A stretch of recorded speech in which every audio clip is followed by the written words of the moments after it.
या ठिकाणी अखिल भारतीय बैलगाडी संघटना सचिव पहलवान विलास देशमुख दादा या ठिकाणी आपल्याला लाईव्ह वरती माहिती देतात। बैलगाडी मालक आपण लक्ष द्यायचंय। बैलगाडी मालक तुमच्यासाठी बैलगाडी मालक तुमच्यासाठी 2 पावत्यांची 1 तारखेपासून सुरुवात केलेली आहे।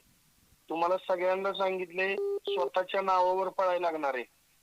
पावतीवर तुमचं नाव, तुमच्या पैरेकऱ्याचं नाव आणि दोन्ही बैलांची नाव पाहिजेत।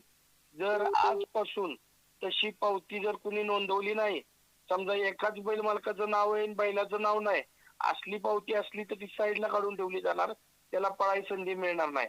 आजपासून नोंदवताना दोन्ही बैल मालकांची नाव आणि दोन्ही बैलांची नावं टाकणं तुम्हाला 100% अनिवार्य राहणार आहे। हे सगळं चाललंय तुमच्यासाठी चाललंय आणि तुम्ही जर यात गफलत करत असाल आणि अजूनही सांगतो पश्चिम महाराष्ट्र व्यतिरिक्त इतरातली बैलांचा कोण पाठीराखा बनत असेल तर विनंतीपूर्वक सांगतो कुणाची पाठराखण करू नका, अन्यथा आपला पण बैल बांधून ठेवायची वेळ येऊ शकते।